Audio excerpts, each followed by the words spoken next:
Welcome to the Exact Digital Podcast, the show where we dive into how digital marketing agencies are using paid media to drive real growth for their clients and for themselves.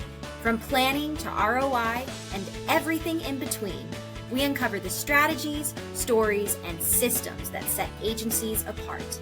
Each episode, we'll talk with agency leaders who are innovating with paid media, scaling their businesses, and delivering results that matter. Whether you're looking to expand your services or sharpen the edge of your current offerings, you're in the right place. Let's get into it.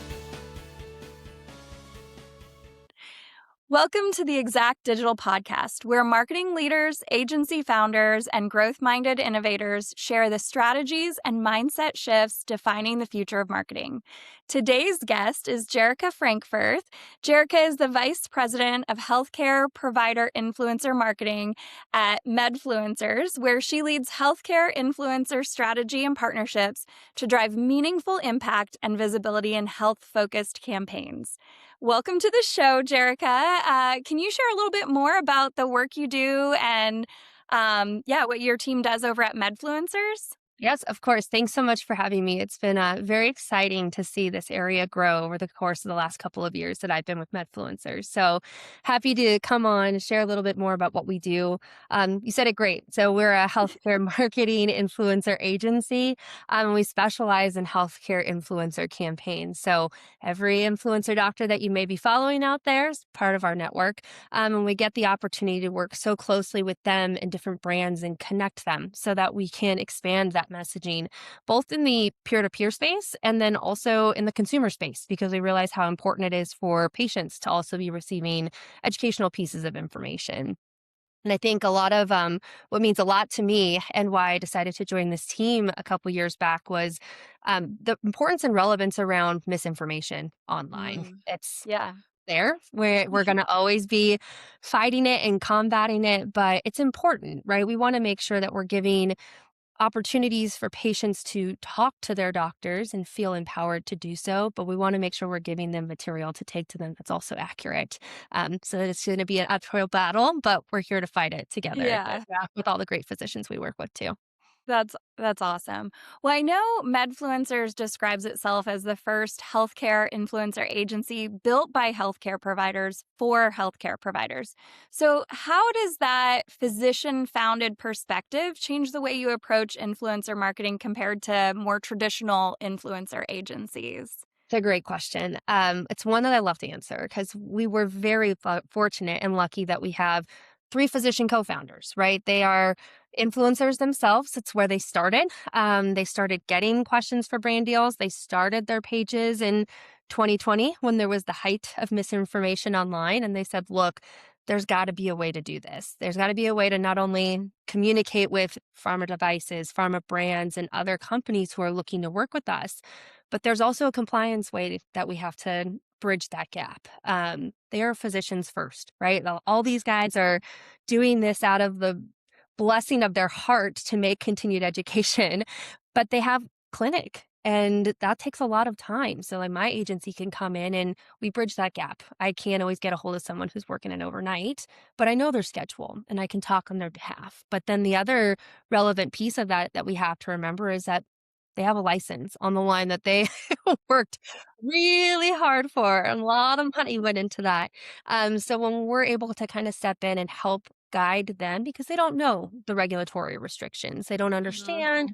So we're here to help educate them too with what the brand needs, why they're asking for such, why these regulatory reviews happen. And then in turn, it helps them be a better creator later, right? I'm explaining to them why regulatory said yes, no to the types of language. So the next time around, their scripting may not have as many edits because I'm actually sitting down with them and teaching them as well. Yeah.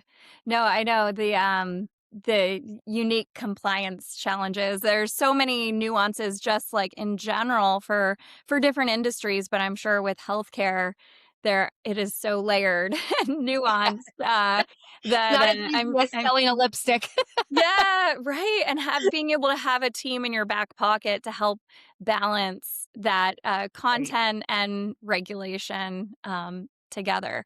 So with This is just, I guess, like an industry insight, but pharma and healthcare companies are underutilizing or have been known to underutilize social platforms. So, why do you think these sectors have been slower to embrace social influencer strategies, and what's changed? Right. There's a lot of unknown. And I think there's a lot of change that has happened. Everyone used to call it the Wild West, right? I don't want to call it the Wild West anymore because I really think there are a lot of fantastic pharmaceutical brands who are utilizing social. We may not see it immediately because of dark ads that are run and what have you, but I think the water's warmer. Everyone's getting excited to jump in the water. There's more center of excellences I've seen that have been created. So everyone's understanding how we can work in this space, and it's going to continue to evolve, and we're going to have to continue to be flexible on our practices. But I will say it's extremely difficult because everyone has their own idea and opinion of like how it's supposed to work, right? And Right. that's where it gets difficult. And on the other side of that, uh, how do I say this really nice? um, it's hard to change the mind of pharma in a conservative way, right? So being able to say, I'm going to have this doctor go on social media and talk about this. There are some companies that are so conservative, they're like, no, no, no, no way, not happening, like, not even a thought, make it go away. That's going to make it really hard to continue this in the forward progression. Not to say it can't happen, but really close. We're really close to getting some of like, I don't want to age myself, millennials, when millennials are coming in and we're starting to get those more senior leadership roles in pharma, I think is where you're starting to see more turn because then there's more advocates in that space that are saying, this is where it's at now. We have to Right. start to evolve ourselves as well. Right. Well, and I think being able to see success or have other people in that space stepping into the waters, I guess, Right. and to see the success and have those stories in your back pocket as well. So influencer marketing in healthcare is really built on trust and needs to educate simultaneously. So how do you approach influencer creative direction to ensure both credibility and engagement with patients and your providers? That's another excellent question. We have spent a lot of time at Medfluencers tackling that problem, right? I mean, the first line of defense is misinformation, right? We want to Yeah. make sure we're working with credentialed physicians. So how I got to do the first basic steps there. You know, we're going through NPI checks, CMS payment reporting checks, OIG disciplinary review. Just because you wear a white coat online doesn't mean you're in my database or doesn't mean you're producing educational content, right? Like that's Yeah. accurate for that matter. So we have a great database that I credit where credit's due. Our chief technology officer and our CEO have spent so much time curating that to be effective. And a lot of that is reviewing if content is accurate. We have AI, just like everyone else is. I know Yeah. everyone's scared, but if we're not using it, we're very behind. But Yeah. we use those tools to help us understand creators' platforms. I understand their platform. I know what's happening. I can take their content and I can tie it all the way back to a scientific journal or article. So, like now, I have relevance of credibility, right? Are they fear mongering or are they really producing accurate content? And we have our own internal scoring system that works on our side. So that's how my team and how we present to our clients the accuracy, the credibility behind these creators. And we can kind of move forward from there. But when we talk about establishing that same credibility online, Yeah. right? And how do we create content then? Like how does that work?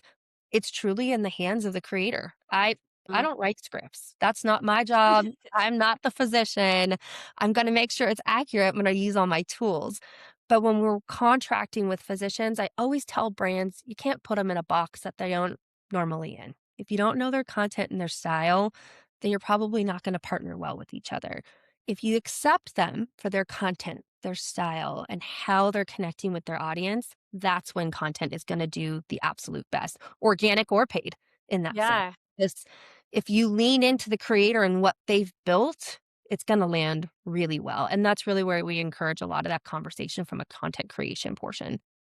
Yeah. Well, and that's kind of leading into this next question, but because you partner with specialists across so many different fields, What's the difference in impact that you've seen between working with HCP providers, so healthcare provider influencers versus traditional lifestyle influencers, especially in the healthcare campaigns? In healthcare campaigns. I mean, I can't personally speak to working with other influencers, right? Mhm. I've only worked with healthcare influencers, so I get really lucky. Yeah. But, from what I've seen and from what I've learned from other teams who have just worked with the influencer space, I guess Mhm. consumer influencer, right? There's a lot of educational gap first and foremost, and that's going back to that regulatory piece. It's like you can't just sell everything. There's rules of what you can and can't say. And a lot of my background in pharma has taught me that. So I come kind of equipped with that tool in my tool belt. But on the flip side, when we're working with physicians, they get it. They have a Mhm. very direct and narrow way that they're going to get to the actual piece of content, and they're going to do it in their own fashion, but they're willing to learn. I think it takes a lot longer with patients because they don't understand those nuances. So it's hard. And you Yeah. can write their script for them, right? Like Right. as a pharmaceutical person, you can say like, I would like you to say this. You can change a few words. It's not going to Right. play with a physician creator. A little bit different because they are very scientific and they're very, very detailed with how they want to say something. Yeah, no, I think that's great. So, traditionally, paid media and influencer content are often seen separately in marketing. So, from your perspective, how can healthcare brands combine both paid media strategies with healthcare provider influencer content for maximum reach and return on investment? Yeah, there's a lot, I think, of ways that this is starting to grow, especially this year, which has been really exciting for me, like working with senior leadership on my team and how we're seeing the market grow and like how this can work. I tell everybody, you need paid. Yeah. I don't have a paid arm at Medfluencers, but I have wonderful, wonderful paid partners that I work with. And we see those results. To your point, we see a maxima benefit. We see lower CPC rates. We see the increase in clicks, but you have to have a paid media strategy with that. I think the unique thing about this is removing just social from your brain, right? We got to think more of an omni-channel strategy. I know that word's Yeah. talked around a lot, but it's really true, right? You got to Yeah. think, okay, if we are just moving outside of social, because not everyone likes Instagram, not everyone has a TikTok, but if we think about it from how can I change my advertisements? Where else can I put this video asset? Where else can Right. this live? It's not just a banner on the side of my TikTok now, right? It's a video. Or if we're looking at Physicians First, where they're on a closed platform like a Doximity or somewhere where they're doing their research, you're more apt to catch a video out of the corner of your eye and stop and watch it, right? So it's Right. thinking like different ways to use these video assets to engage with your consumer, engage with the other physicians you're talking to. So I would think of it more of like, where else can we put this? Like Right. where am I not putting it? And really thinking beyond social short form video and thinking about Mhm. conferences, thinking about in-person utilization. People have booths all the time and there's Right. TVs, like throw it on that TV. You have an asset there. Like everyone knows these people. They're pseudo celebrities in a sense. Mhm. So I think it's really again jumping in the warm water, but coming Yeah. out of your comfort zone and being Right. like, where else has someone else not thought about putting this and trying it? And I think that the trying it is the biggest piece because you never know until you You try. never know. Yeah, yeah. When people are consuming uh data everywhere, right? Like it's not just one place anymore, like just one element. You can't avoid all these other places. So to get your information, to get, you know, help on things. So absolutely so many different ways you can Everyone go. has their platform of choice or Yes. their browser of choice, so you kind of just Yeah. have to branch. Yeah, absolutely. So you mentioned AI a little bit earlier in the conversation. I feel like it's a hot topic. But you guys have that as part of your tech stack. There's also that creative human element too. So, how do you see the balance between AI driven matching insights with that personal voice and specifically with a healthcare influencer? And how do you see that evolving in the next few years? Yeah, I was real hesitant with AI for a while personally, but I do see all the benefits and we're not going to get away from it, right? Yeah. AI is everywhere. It's in healthcare. I I used this Yeah. last week in a LinkedIn post that I did, but I'm a big fan of the pit. I'm a medical drama person. I always have been. Yeah. But it's fun to catch some of the stuff that they're putting in there, the AI scribes to help improve patient time. And that goes to your question, they are working to help physicians create more human time with their patients. We can't solely rely on AI. I don't believe that that's going to happen. I don't think it's going to be efficient. We Same. have to keep humanity in medicine. And that's it goes the same way in like our actual medical marketing as well. So while I have beautiful tools built into our tech stack to help my Yeah. team and not spend hours combing through every single post I did for the last 6 months, Right. AI tool to work with me on that, right? But that doesn't mean I take out that human element. We have a wonderful influencer team that actually works directly in the database where they are reviewing content manually. They are Me. making content with the influencers. I want to know them just as much as they want to know what we do. And that just helps me serve and provide our clients better. I know their schedule. I know what they're interested in. I know brands they want to work with, brands they don't want to work with. There's plenty of physicians who are academic and community. Academics typically can't do branded partnerships. They can't speak on drugs. So we have to know those things ahead of time so that we're not wasting client time either. So that real human relationship and like element to that has really helped us in our relationships with the creators too. They trust us, we trust them. It's mutual, and that goes flows over into our client relationships as well. Yeah, I know. There's something to be said about leaning in, right? Like things can be scary. Marketing's always been that way. I mean, if you think about the evolution of, I mean, this is going to date myself as well, but like when the internet first came out and what that like felt like and how scary that seemed. Yeah. And I remember getting my first email address and you're just like, how does this work? But like when you lean in and how do you like use this to improve your life and your work or your space like there's a space for it, there's a space for all of it and we don't have to be afraid of it. So um yeah. Looking I feel you on the internet starting, trust I me. know, I know. So I fun. giggle. All of my team is like Gen Z and like all these new and hip people. I mentioned something. They're like, "You did what?" I'm like, "I asked Jeeves. That's how old I am. Go Yeah. tell me when you figure out about that." Right. Yes, I know, I know. I mean, I think I still used a payphone in college. Yep. There was Like, one on my high school campus. There was one on my yeah. college campus. I remember it. I know. It is wild to think Totally. about how far we've come, but it's exciting to also see like where we're going. So, with that, kind of looking ahead to 2026 and beyond, where do you see the biggest opportunities for healthcare influencer marketing, and what should brands be preparing for now? Yeah, as we continue to grow and the water gets warmer and warmer for Yeah. everyone to jump in, we might get some cannonballs here.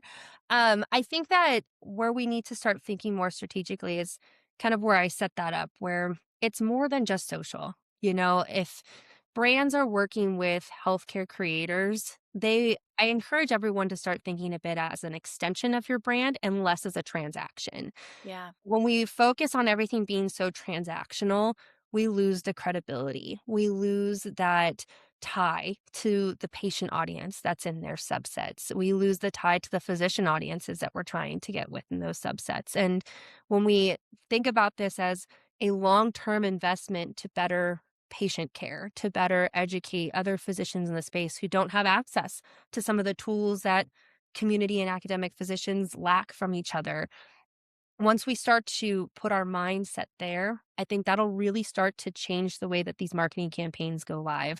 Leaving politics and restrictions aside, you just have to be willing to want to put this in every place possible because to your point, we don't know where everyone is at. Some people are on TikTok. So we have to meet them there in some capacity.